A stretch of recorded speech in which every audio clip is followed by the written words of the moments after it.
Last में। हाँ बेटा देखो, मैं क्या बोल रहा था, प्रॉपर्टी ऑफ एलिमेंट्स, नहीं क्या बोला था, पीरियोडिक प्रॉपर्टीज। तो ये पीरियोडिक प्रॉपर्टी को हम लोग दो तरीके से पढ़ेंगे, पीरियोडिक प्रॉपर्टी, और ये बहुत अलग तरीके से है। देखिएगा कौन कौन से, इसको हम लोग पढ़ेंगे। एक पहला जिसको हम बोलेंगे इंडिविजुअल प्रॉपर्टीज, मतलब कि स्वतंत्र रूप से। कैसे, तो लिखते हैं यहाँ पास, पहला है इसका नाम इंडिविजुअल प्रॉपर्टीज, और दूसरा हम लोग पढ़ेंगे इंडिविजुअल प्रॉपर्टीज ऑफ एलिमेंट्स, लिख लेते हैं पूरा पूरा। और बेटा इसी को हम लोग दूसरा पार्ट में पढ़ेंगे, मतलब कि पीरियोडिक प्रॉपर्टी को हो, और उसको मैं सेकंड नंबर डाल के लिखना पसंद करूंगा। नाम है group of elements, group of elements, group of atom लिख सकते हैं, एटम एलिमेंट ना लिख करके, ग्रुप ऑफ एटम्स। ठीक है, पहला इंडिविजुअल, इन दोनों का मैं मतलब आपको समझाता हूँ क्या है। देखो इंडिविजुअल का मतलब किसी एक एटम्स के बारे में पढ़ेंगे, मतलब केवल और केवल एटम्स होगा। लेकिन अगर मैं ग्रुप्स ऑफ एटम बोलूँगा तो वहाँ पास एक एटम दूसरे एटम के साथ कंबाइन होगा, मतलब कि मोर देन वन एटम हो सकते हैं, उसमें 2 भी हो सकता है, 3 भी हो सकता है, 4 भी हो सकता है। ठीक है, तो देखिएगा सबसे पहले कि हम लोग इंडिविजुअल एटम्स के इंडिविजुअल प्रॉपर्टीज में कौन कौन सा पढ़ने वाले होंगे। तो सबसे इसका नंबर 1 पढ़ने वाले होंगे। इसको एक काम करता हूं, इसको मैं ए दे देता हूं और इसको मैं बी देता हूं, उसके बाद इसमें से फर्स्ट नंबर डालूंगा। नंबर 1 हम लोग पढ़ने वाले होंगे न्यूक्लियर चार्ज। इसका मैं हिंदी नाम भी बता देता हूं, क्योंकि ये आपको हिंदी नाम से पूछ सकता है। इसको हम बोलेंगे बेटा नाभिकीय आवेश। बट आप तो समझ जाओगे, क्योंकि प्रॉब्लम्स है नहीं। अगर आपको कहीं, क्योंकि यहीं से स्कूल के हो, अगर पेपर में आपको ऐसे लगता है कि आप समझ नहीं पा रहे हो तो मैं आपको बता दूंगा, लेकिन फिर भी आपको पता होना चाहिए कि न्यूक्लियर चार्ज को हम लोग हिंदी में बोलेंगे न्यूक्लियर नाभिकीय आवेश। दूसरा इसी के बाद हम लोग पढ़ेंगे that is screening effect, screening effect. ठीक है, इसको क्या बोलते हैं बेटा, इसको बोला जाता है परिरक्षण प्रभाव। मैं बाद में लिखवा दूंगा, पहले आप इंग्लिश में लिख लो। थर्ड नंबर पे पढ़ेंगे इसी के अंदर में that is effective nuclear charge. ये दोनों अलग अलग होते सेम टाइप के हैं, पर दोनों का मीनिंग अलग अलग है। मैं आपको समझाऊंगा। Effective nuclear charge, nuclear charge. ठीक है बेटा, जबकि फोर्थ नंबर पे हम लोग पढ़ने वाले होंगे इसी का, दैट इज क्या पढ़ेंगे, इसके बाद हम लोग पढ़ेंगे इसकी इलेक्ट्रोनेगेटिविटी। नहीं, इससे पहले हम इसका पढ़ेंगे आयोनाइजेशन एंथैल्पी आया, फिर बोलेंगे आयोनाइजेशन एनर्जी। तो मैं लिख देता हूं यहां पर आयोनाइजेशन एनर्जी। ठीक है, और उसके बाद फिफ्थ इसी में पढ़ेंगे बेटा दैट इज इलेक्ट्रोनेगेटिविटी। नहीं, आयोनाइजेशन के बाद हम लोग पढ़ेंगे इलेक्ट्रॉन गेन एंथैल्पी। तो मैं उसको भी लिख देता हूं इलेक्ट्रॉन गेन एंथैल्पी। और इसका 6th पॉइंट पढ़ेंगे बेटा, दैट इज क्या, उसको हम बोलेंगे इलेक्ट्रोनेगेटिविटी। इनको सब आप 10th क्लास के अंदर में पढ़ाए हो, पर यहाँ पर हम कुछ अलग तरीके से पढ़ने वाले होंगे। पहले आप इसे कॉपी कर लो, और इतना मान के चलो कोई भी एग्जाम्स हो, कोई भी यहाँ तक कि आपके थ्योरी वाला एग्जाम हो या कंपटीशन, यहाँ से क्वेश्चंस गारंटी मान के चलो 100% आएंगे। 6th नंबर, 5th इसको लिखा हूं बेटा electron gain enthalpy, electron gain enthalpy, GAIN enthalpy. इसे आप कॉपी कर लो। फिर आपको मैं इसका ग्रुप ऑफ एलिमेंट्स के बारे में क्या क्या पढ़ने वाले हैं वो भी लिख देता हूं। इसके अंदर में सबसे पहले हम लोग पढ़ने वाले होंगे बॉइलिंग एंड मेल्टिंग पॉइंट, जो कि मैं आपको पहले ही पढ़ा चुका हूं। ठीक है, गलनांक एवं क्वथनांक। दूसरा इसके बाद हम लोग पढ़ेंगे इसमें डेंसिटी, ये उतना इम्पोर्टेंट है नहीं। और अच्छा, उसके बाद हम पढ़ेंगे इसका एटॉमिक वॉल्यूम। एटॉमिक वॉल्यूम में आपको थोड़ा सा एक तरीका सिखाया था, लेकिन यहाँ बस और भी आपको सिखा दूंगा। लेकिन पहले तो आप ये 3 के बारे में लिख लो। पहले मैं इसको ये डील करवाऊंगा बेटा इंडिविजुअल प्रॉपर्टीज ऑफ एलिमेंट्स, उसके बाद मैं आपको पढ़ाऊंगा लास्ट वाला, मतलब इधर वाले पार्ट को। इधर बोल रही हो आयोनाइजेशन एंथैल्पी, नहीं आयोनाइजेशन एनर्जी बोलते हैं, इसका एंथैल्पी बोला जाता है। एनर्जी लिख लो, आयोनाइजेशन एनर्जी। आयनन ऊर्जा, नाम सुने थे कहीं, आयनन ऊर्जा। अच्छा ठीक है बेटा, मैं यहाँ पास लिख भी देता हूँ। इसको हम हिंदी में बोलेंगे आयनन ऊर्जा। इलेक्ट्रॉन गेन एंथैल्पी, इसको हम लोग बोलते हैं इलेक्ट्रॉन बंधुता। ये भी आपने पढ़ा होगा मेरे ख्याल से। इलेक्ट्रॉन शॉर्ट में लिख रहा हूँ बंधुता। बट पहले तो आप इसे कॉपी करो, फिर इसको हम 1 बाय 1 एक्सप्लेन करेंगे बेटा। आपकी बुक्स के अंदर मैं शायद इस तरह से डिवाइड नहीं किया होगा, बट आपको मैं थोड़ा अलग तरीके से पढ़ा रहा हूँ, कोई प्रॉब्लम नहीं है। वैसे ही आपके पास बहुत लोग के पास तो बुक्स होगा नहीं, अब बुक से आप पढ़ते नहीं हो। अच्छा नीचे नहीं दिखाई दे रहा है ये वाली? कौन से बताओ, मैं बोल दे रहा हूं बेटा।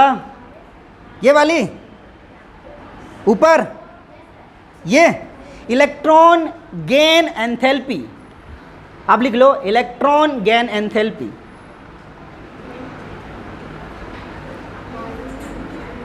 बोर्ड छोटी पड़ गई थोड़ा, इस बोर्ड को और बड़ा कराते हैं, 2 बोर्ड लगवाते हैं यहाँ बस।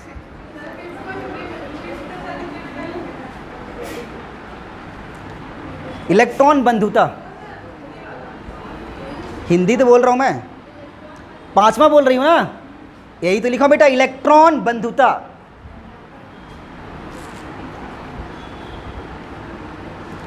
चलो जिनको ना नहीं लिखे हो कोई प्रॉब्लम्स नहीं है, हिंदी तो अब छोड़ दो, क्योंकि हम लोग एक बार जरूर मैं बताऊंगा हिंदी, वहां बस लिखेंगे मेन हेडिंग में, उसके बाद हम इसको 1 बाय 1 पढ़ेंगे, ठीक है। इसको रफ करता हूं बेटा। हाँ 3 ही है बस इसमें, और इसमें से हम लोग ये तो पढ़ चुके हैं, कोई प्रॉब्लम्स नहीं आएगा। ये वाली, ये और ये अपने को पढ़ना है। डेंसिटी लिखाऊं भाई, घनत्व। सबसे पहले आप हेडिंग डालो बेटा, न्यूक्लियर चार्ज, नाभिकीय आवेश। देखो अब मैं आपको हिंदी बता दे रहा हूं।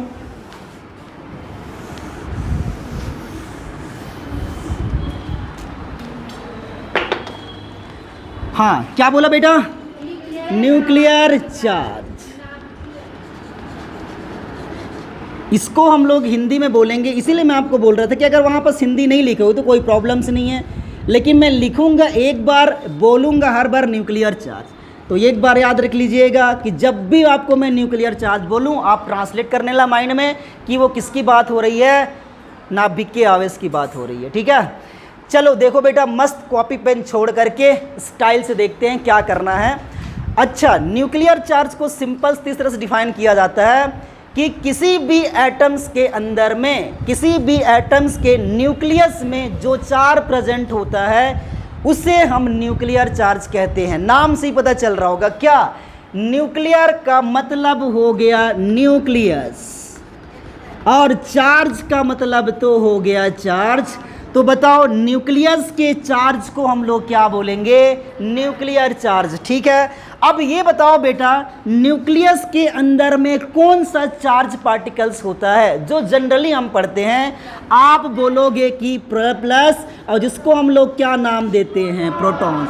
मतलब कि प्रोटॉन का जो चार्ज होगा वही न्यूक्लियर चार्ज है क्या? तो पहले डेफिनेशन लिख लें, लिखो जरा। तो लिखिएगा, किसी एटम्स के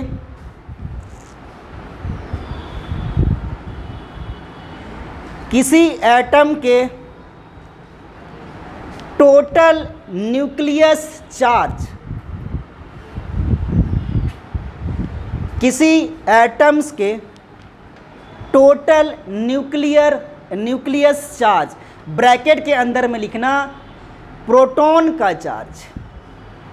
क्या लिखोगे? प्रोटॉन का charge, charge of protons, charge of protons या प्रोटॉन का चार्ज को न्यूक्लियर चार्ज कहते हैं।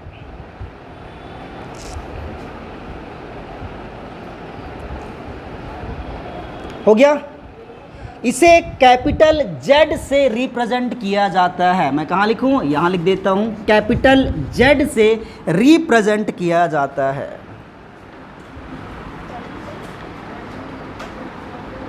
हो गया बेटा? इसे कैपिटल Z से रिप्रेजेंट किया जाता है, दर्शाया जाता है। लिख लिए हैं? चलिए अब मैं आपको समझाने वाला हूं। देखिए मैं क्या समझाया एक्चुअल में, मैं आपको ये समझाया बेटा कि भाई ये मेरा एटम्स है और इस एटम के सेंटर में होता है न्यूक्लियस, जिसके अंदर में होते हैं प्रोटॉन्स और प्लस होते हैं न्यूट्रॉन। अब आपको ये भी पता होगा कि न्यूट्रॉन पे चार्ज तो होता ही नहीं है और इसमें कौन सा चार्ज होता है, पॉजिटिव चार्ज। इसका मतलब ये हुआ कि इस न्यूक्लियस पे जो भी चार्ज है वो किसके कारण आ रहा है, प्रोटॉन्स के कारण आ रहा है। इसलिए मैंने डेफिनेशन में लिखवा दिया है कि प्रोटॉन्स के टोटल चार्ज को ही हम लोग न्यूक्लियर चार्ज कहते हैं। टोटल चार्ज का क्या मतलब बेटा, जैसे मैं आपके बताऊं कि भाई इसके अंदर में हो सकता है एक प्रोटॉन्स हो, ये भी हो सकता है कि प्रोटॉन्स के नंबर कितने हो जाएं 2, ये भी हो सकता है कि प्रोटॉन्स के नंबर हो जाए 3। तो जितने, जैसे अगर एक प्रोटॉन है तो सिंगल चार्ज बोल सकते हैं। 2 का मतलब क्या हो बेटा, पहला प्रोटॉन और दूसरा प्रोटॉन दोनों के चार्ज को आप ऐड कर देना, जितनी वैल्यू आएगी वही क्या कहलाएगा, न्यूक्लियर चार्ज कहलाएगा। ठीक है, कोई प्रॉब्लम्स नहीं है। अच्छा बताओ, अच्छा मैं एक काम कर लेता हूं बेटा, अगर मैं ऐसे बोलूं कि इसमें प्रोटॉन्स की नंबर है 1, इसमें प्रोटॉन की नंबर 2, इसमें प्रोटॉन की नंबर 3। अब आपसे मैं पूछूं कि बताओ किसमें न्यूक्लियर चार्ज ज़्यादा होगा, या इन तीनों में से किसका न्यूक्लियर चार्ज ज़्यादा होगा, सबसे ज़्यादा किसकी, इसको मैं 3 बार लगाया, इसमें कितने, इसमें कितने। इसका मतलब आप समझ गए कि जैसे जैसे किसी एटम्स के अंदर में प्रोटॉन्स की नंबर्स बढ़ते जाएंगे वैसे वैसे उस एटम्स का न्यूक्लियर चार्ज भी बढ़ते जाएगा। ठीक है, कोई प्रॉब्लम्स। अच्छा चलो बेटा ये बात आप क्लियर कर लो, कॉपी कर लो जो मैंने आपको बनाया है, कुछ और डिटेल में समझाता हूँ इसको। अच्छी बात है कि रिकॉर्ड भी हो रही है ना, अगर आप यहाँ पास नहीं समझ पाए आप उसको रिमाइंड करके देख सकते हो। हाँ जी, हाँ बना लो बेटा, आप जो दिख रहा है आपको जितना डिटेल बनाना है उतना बना लो, क्योंकि मैंने पूरी तरह से एक्सप्लेन करने की कोशिश करी है।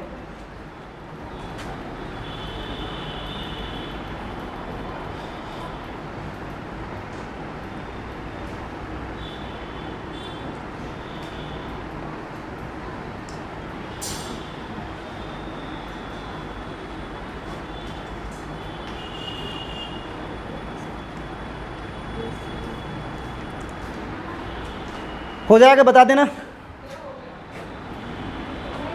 सबकी।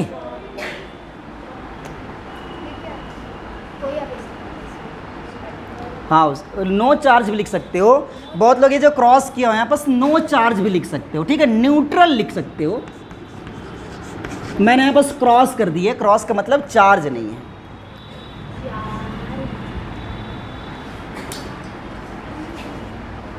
हाँ जी क्लियर है, रफ करते हैं बेटा।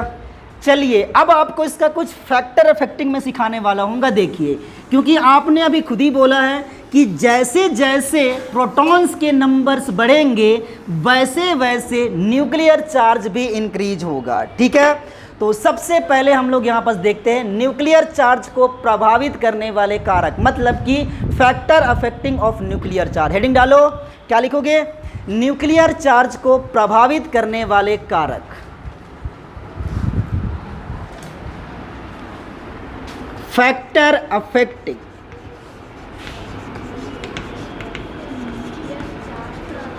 को प्रभावित करने वाले कारक, इसको इंग्लिश में बोलेंगे बेटा फैक्टर अफेक्टिंग, पूरा लिख लेते हैं, ऑफ न्यूक्लियर चार्ज।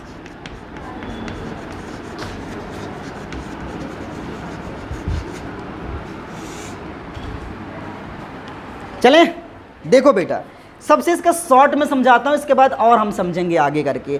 पहली बात तो ये, एक काम कर लेते हैं, बताओ अगर कभी भी एटॉमिक नंबर इसका ऐसे हो जाए, एटॉमिक नंबर मैं क्या कर रहा हूँ, इंक्रीज कर रहा हूँ इसको। ठीक है बेटा, अगर बताओ आप इसका एटॉमिक नंबर को इंक्रीज करोगे तो होगा क्या कि एटॉमिक नंबर के इंक्रीज करने से प्रोटॉन्स के नंबर बढ़ते हैं, बढ़ते हैं कि नहीं, बढ़ते हैं कि नहीं, बढ़ते, यस और नो, पढ़ाया हूँ पहले एटॉमिक स्ट्रक्चर के अंदर में, अरे पढ़ा, हाँ कि नहीं ये तो बता दो, बढ़ेगा ना।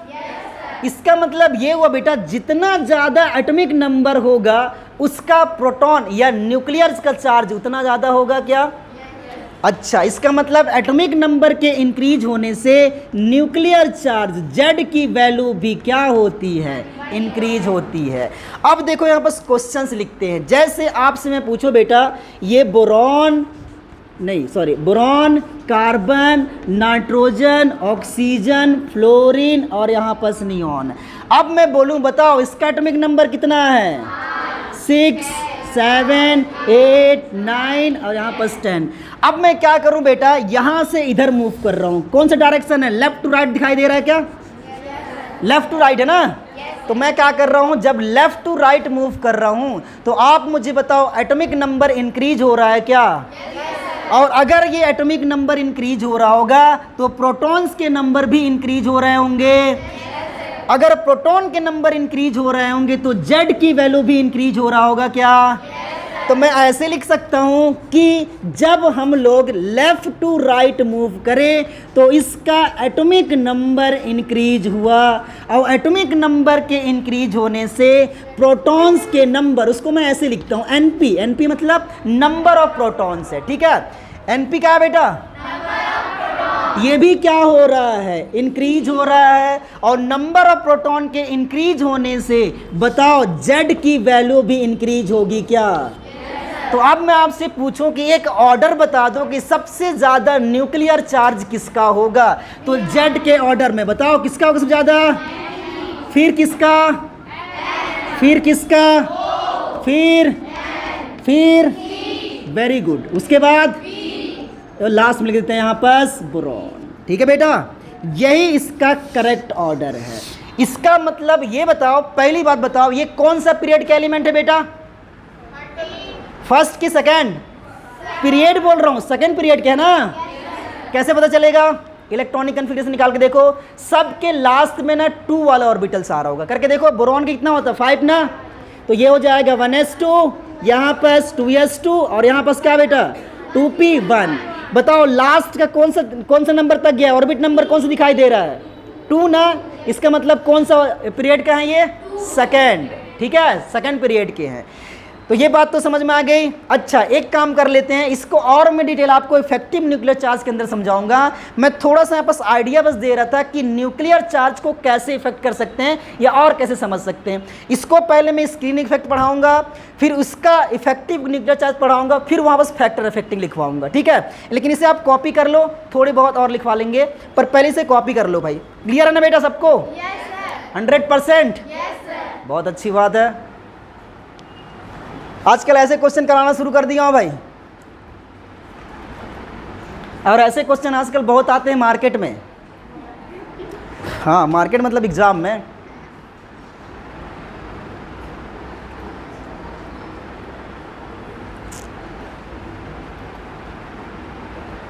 प्राची आई है गोल,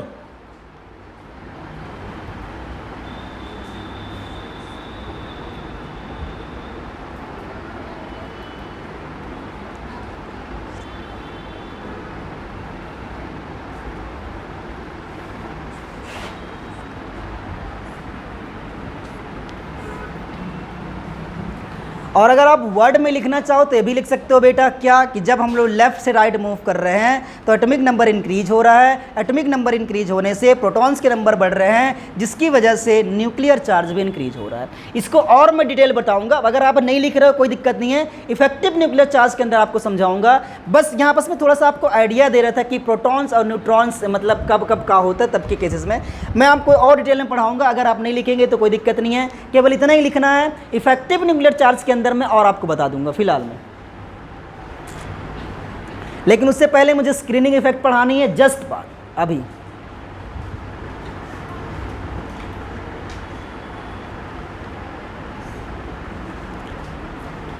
ठीक है बेटा, देखो आपने ये लिखा है कि टोटल नंबर ऑफ प्रोटॉन्स, नहीं ऐसे लिखे हैं कि प्रोटॉन्स के टोटल चार्ज को हम लोग एटॉमिक चार्ज नहीं न्यूक्लियर चार्ज कहते हैं, ये बोले हैं ना। अच्छा बेटा, न्यूक्लियर चार्ज का ये मतलब तो है, लेकिन साथ ही साथ एक दूसरा मतलब भी है, इनके साथ हम समझाने की कोशिश करते हैं। देखिए कैसे आप ये काम करते हैं बेटा, मैं 2 एग्जाम्पल लेता हूँ, नाइट्रोजन और ऑक्सीजन। इसके अंदर में 7 थे, अभी आपने बोला है, और इसके एटॉमिक नंबर 8 था। इसमें प्रोटॉन्स के नंबर भी 7 है, इसका एटॉमिक नहीं, इसका प्रोटॉन के नंबर 8 है। इसका मतलब इसका न्यूक्लियर चार्ज ज़्यादा होगा। अब आप समझना मैं क्या बताना चाह रहा हूँ यहाँ पर, बहुत इंपॉर्टेंट बात है बेटा।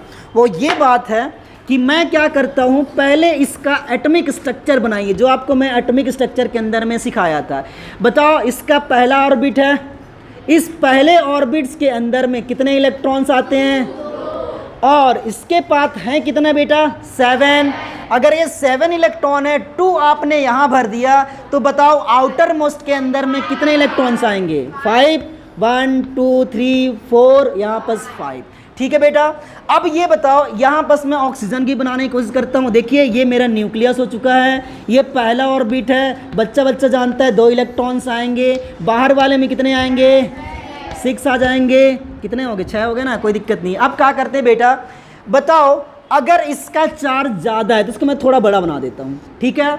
बताओ इलेक्ट्रॉन्स पे तो नेगेटिव चार्ज होता है, बात को मानते हो।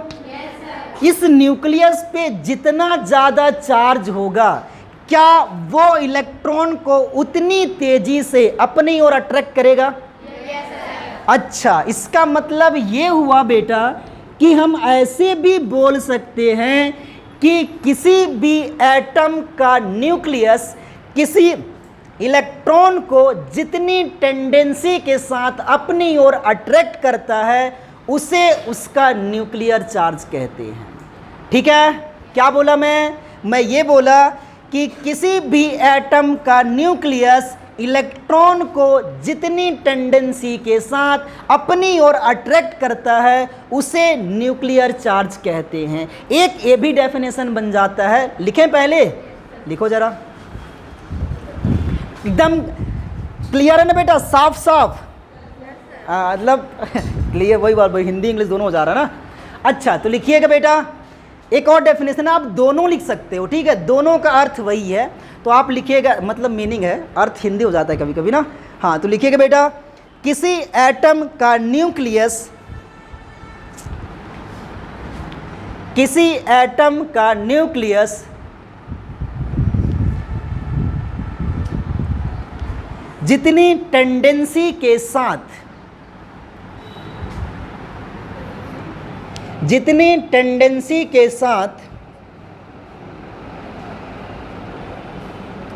इलेक्ट्रॉन को अपनी ओर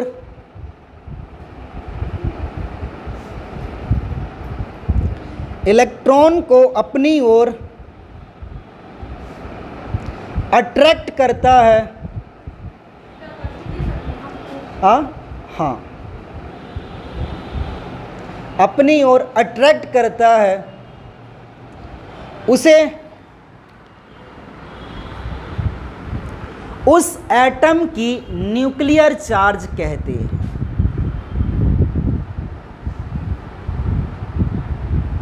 हाँ बेटा, ये हो गया। अब इसको हम स्किप करते हैं। डायग्राम बनाओगे? डायग्राम तो बनाना ही है भाई, बनाओ। डायग्राम मतलब फोटो, इसको मैं फोटो बोलता हूँ।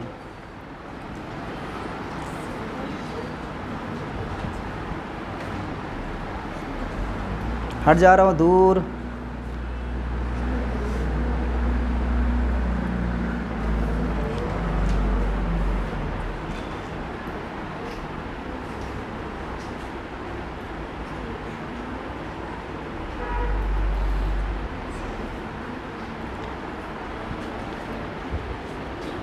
तो यहाँ पर हम ये भी लिख सकते हैं बेटा, एक पॉइंट और हालांकि लिखे हैं लेकिन फिर भी लिख लेंगे।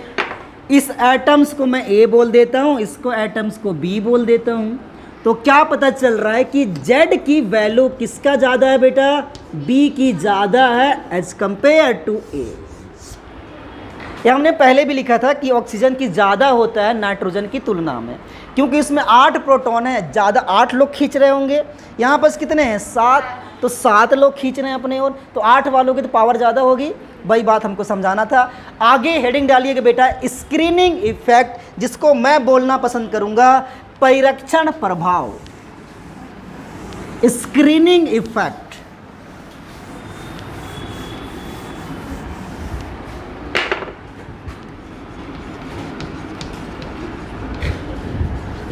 स्क्रीनिंग इफेक्ट, क्या बोलते हैं इसको? परिरक्षण प्रभाव। देखिएगा क्या होता है, इजी सा कॉन्सेप्ट है, अच्छा सा कॉन्सेप्ट है, क्या समझते हैं देखिएगा।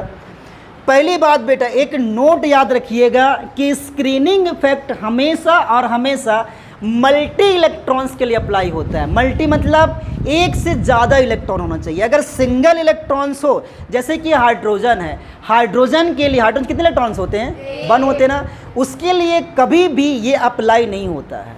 ठीक है, तो किसके लिए अप्लाई होता है? जिसमें एक से ज़्यादा इलेक्ट्रॉन है, मतलब मोर देन 1 इलेक्ट्रॉन्स हो। तो आप लिख लो कि यह एक मल्टी इलेक्ट्रॉनिक कॉन्सेप्ट होता है। मैं इंग्लिश में लिख दे रहा हूँ, इसको आप इंग्लिश में लिखो।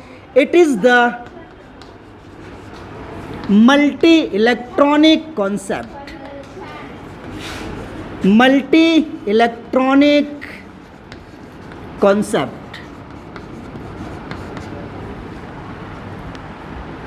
It is the multi electronic concept. घंटी भी लग गई, पर इसको मैं पढ़ा के छोड़ूंगा बेटा।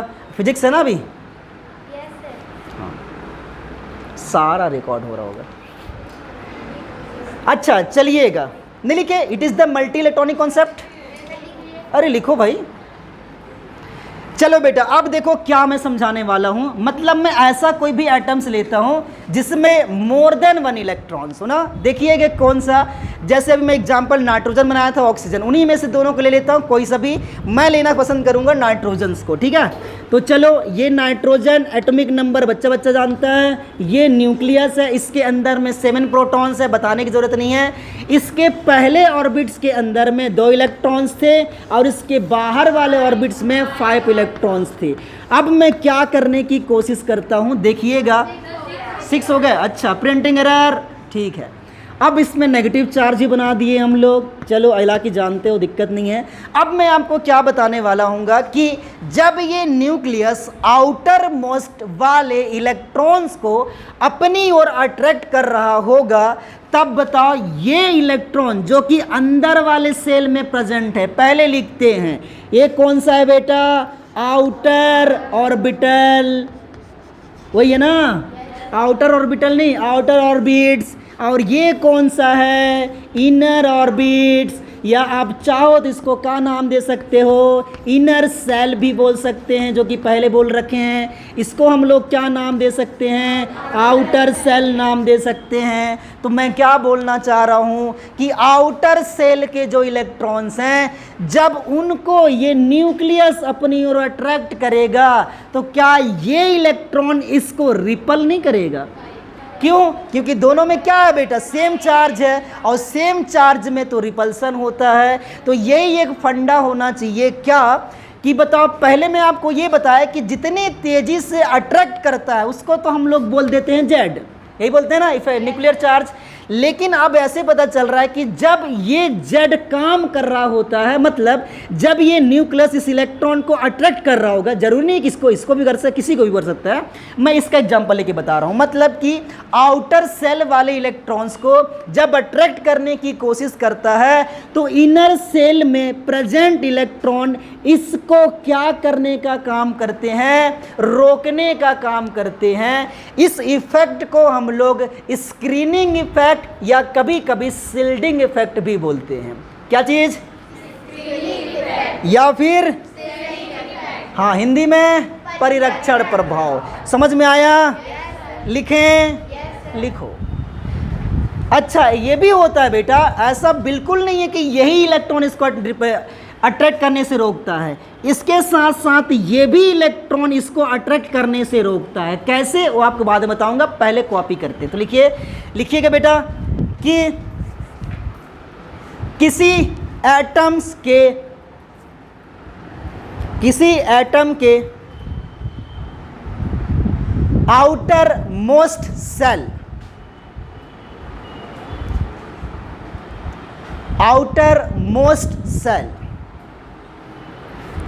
में प्रेजेंट इलेक्ट्रॉन्स को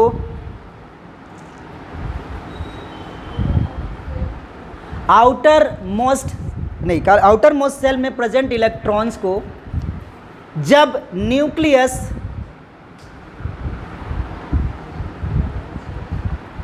जब न्यूक्लियस अट्रैक्ट करता है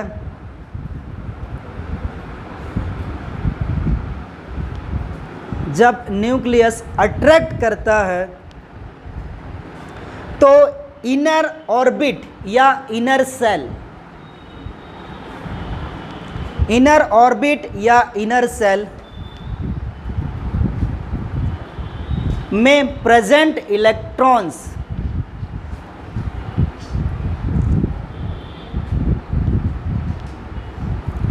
रिपल्सन के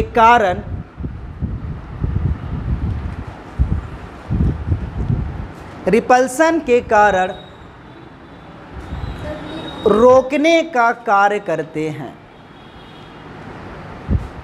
रोकने का कार्य करते हैं। इस इफेक्ट को, इस प्रभाव को स्क्रीनिंग इफेक्ट, या इसको यहाँ पास लिख दे रहा हूँ बेटा, या इसको हम शील्डिंग इफेक्ट कहते हैं। स्क्रीनिंग इफेक्ट या शील्डिंग इफेक्ट कहते हैं। आप हिंदी में केवल एक ही लिखोगे, परिरक्षण प्रभाव। ठीक है बेटा। बाकी अब मैं आपको कल समझाऊंगा, मतलब नेक्स्ट पीरियड के अंदर में, जब भी होगा, आज भी हो सकता है और कल भी हो सकता है। अगर लंच ब्रेक के बाद होता है तो आपको मैं बता दूंगा। इसी का दूसरा पॉइंट क्या है, इफेक्टिव न्यूक्लियर चार्ज, इसी से रिलेटेड है, मैं बताऊंगा, लेकिन वो बाद में देखेंगे। पहले आप डायग्राम बना लो बेटा। इस तरह से क्लास को एंड करते हैं और बाकी हम बाद में पढ़ेंगे। ठीक है।